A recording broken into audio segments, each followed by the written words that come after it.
habang lalong tumitibay ang tambalang Kim Pao ni Kim Chiu at Paolo Abilino sa mata ng kanilang mga fanay, mas umiinit naman ang iba't ibang issue. Isa na nga rito, ang pagli-live-in na raw ng dalawa.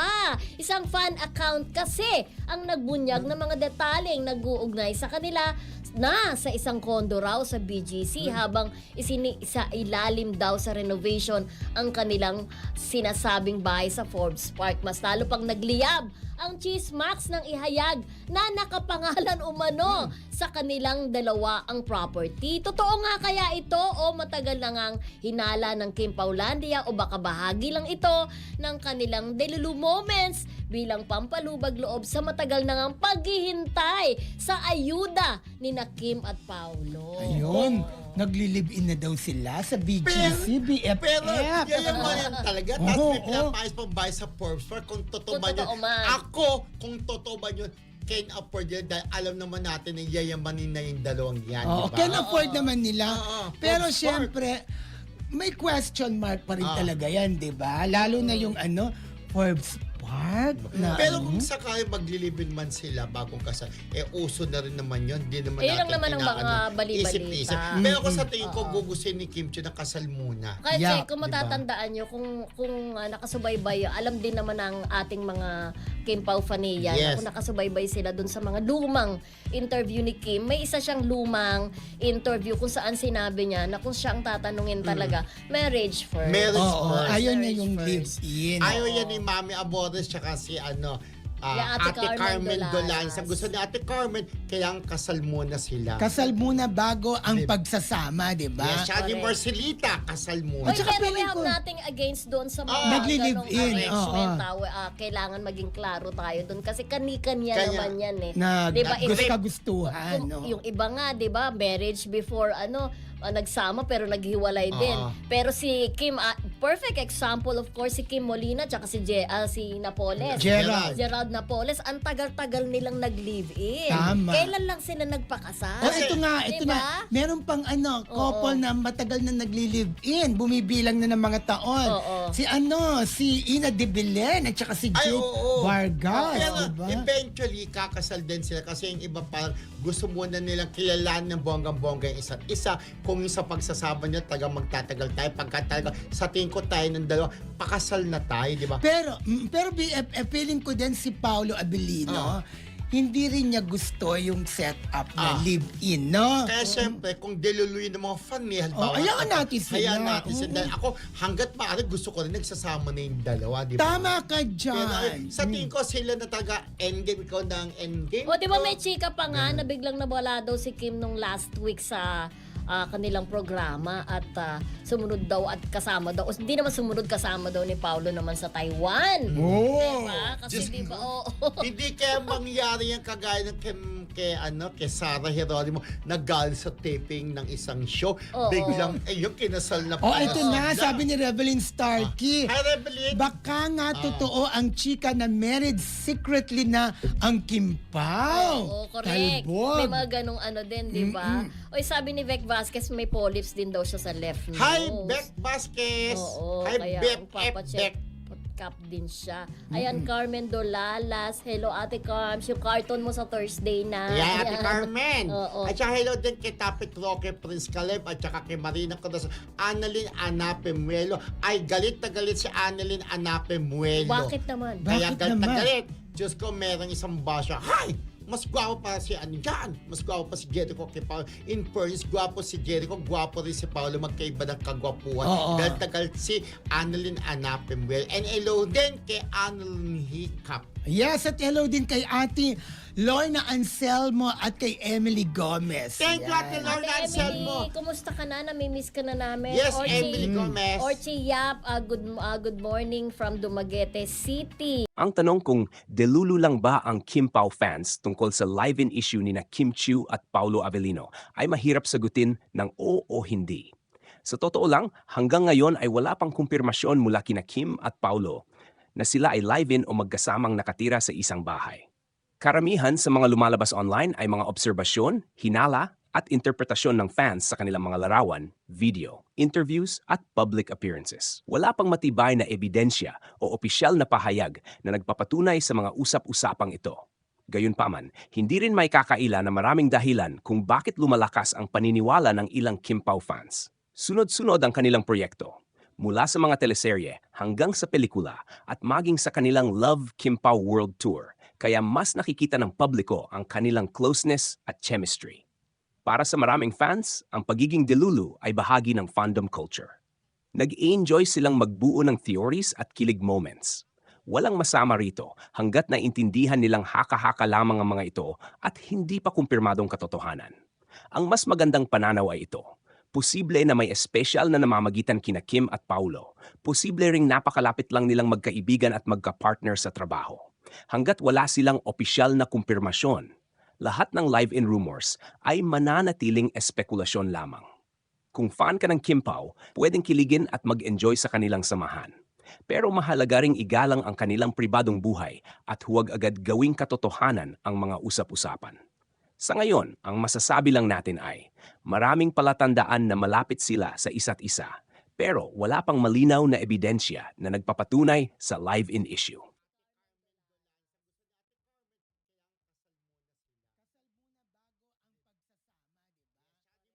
Ang masasabi ko sa balitang ito ay isa itong magandang halimbawa kung paano lumalakas ang mga usap-usapan sa social media kapag dalawang sikat na personalidad ang madalas nakikitang magkasama.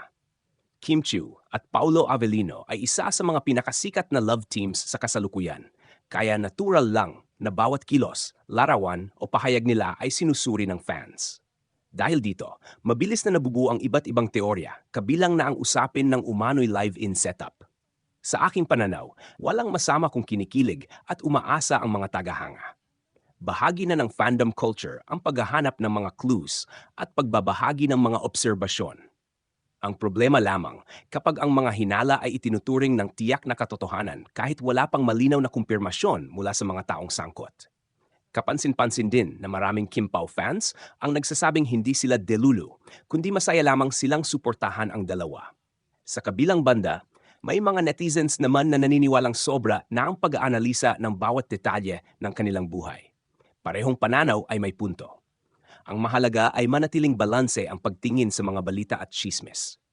Kung tutuusin, ang pinakamahalagang katotohanan ay nananatiling pribadong bagay ang tunay na estado ng relasyon ni Kim at Paulo.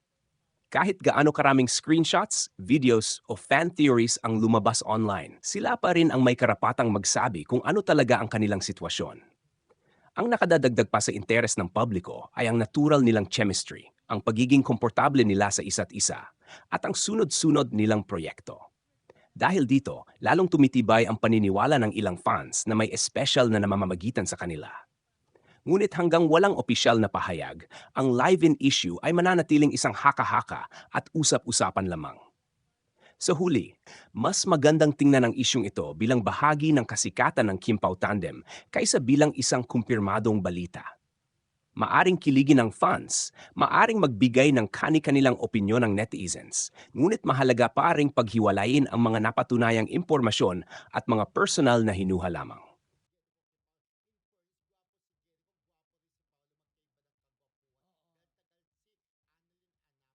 Oo, narito ang isang mas mahabang reaksyon tungkol sa isyung. Kim Paulandia delulu lang ba sa live-in issue ni Kim Chiu at Paulo Avellino? Sa aking pananaw, ang isyung ito ay nagpapakita kung gaano kalaki ang suporta at interes ng publiko kina Kim Chiu at Paulo Avellino. Sa tuwing may bagong larawan, video, interview o simpleng interaction ang dalawa, agad itong nagiging paksa ng usapan online. Dahil sa kanilang malakas na chemistry at natural na samahan, hindi maiwasan na maraming fans ang bumuo ng iba't ibang teorya tungkol sa totoong estado ng kanilang relasyon. Kapag pinag-uusapan ang salitang delulu, madalas itong ginagamit bilang biro sa fandom para ilarawan ang mga tagahangang sobrang invested sa kanilang iniidolo. Ngunit hindi rin matarungan na basta tawaging delulu ang lahat ng Kim Pao fans. Marami sa kanila ang simpleng nagmamasid lamang at nagbibigay ng opinyon base sa mga nakikita nila sa publiko. Ang pagiging masaya at excited sa posibilidad ng isang relasyon ay hindi agad nangangahulugan na nawawala na sa realidad ang isang tao.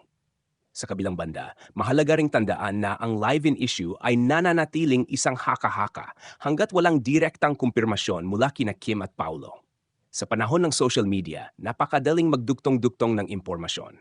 Minsan, isang larawan lamang sa magkaparehong lokasyon o isang cryptic na pahayag ay sapat na para makabuo ng napakaraming teorya.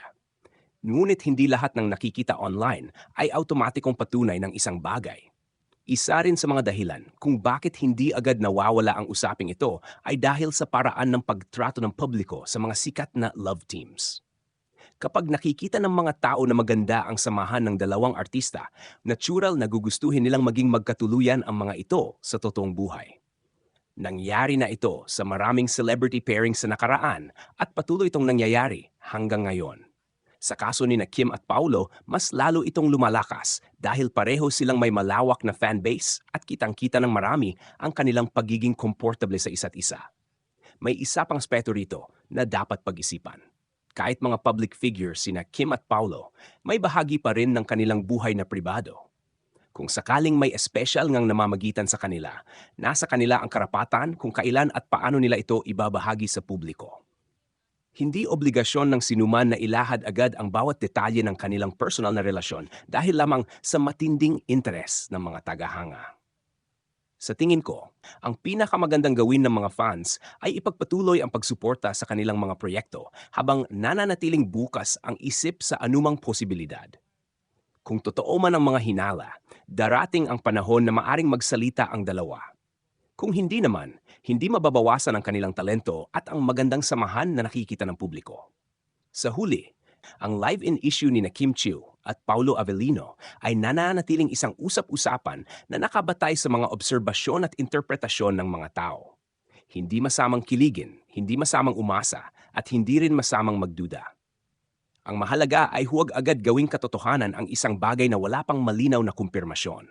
Hanggang wala pang opisyal na pahayag mula sa dalawa, mananatili itong bahagi ng mga kuwentong nagbibigay kilig, nagpapakilig sa fandom, at nagpapanatiling buhay sa interes ng publiko sa Kim Pao tandem.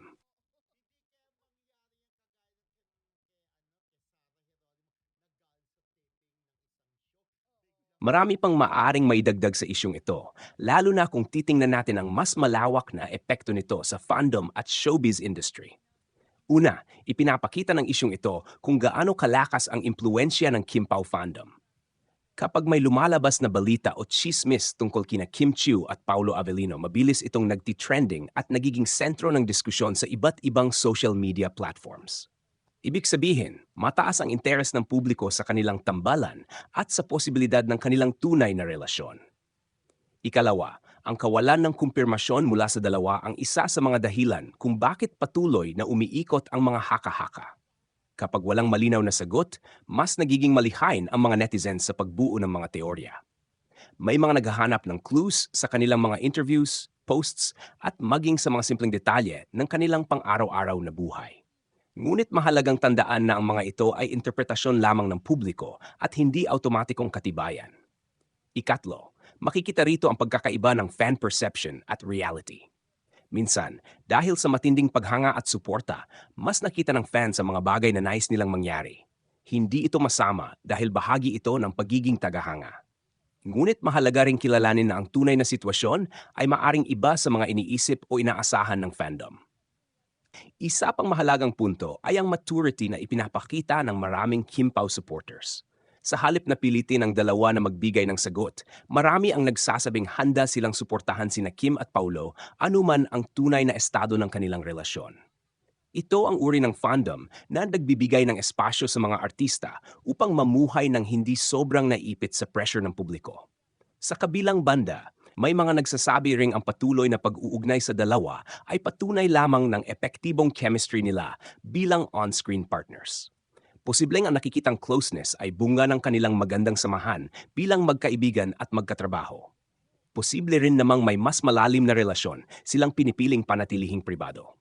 Sa ngayon, walang sapat na impormasyon upang tiyak na masabi ang alinman sa dalawa. Sa kabuuan, ang pinakamalaking dagdag sa balitang ito ay hindi kung totoo o hindi ang live-in issue, kundi kung paano nito ipinapakita ang lakas ng suporta ng mga tagahanga at ang interes ng publiko sa Kim Pao. Hanggat walang opisyal na pahayag mula kina Kim at Paulo, mananatiling bahagi ito ng mga usap-usapan, teorya at kilig moments na patuloy na nagbibigay buhay sa Kim Paulandia. Ang tanging siguradong katotohanan sa ngayon ay patuloy silang pinag-uusapan, sinusuportahan at inaabangan ng napakaraming tao.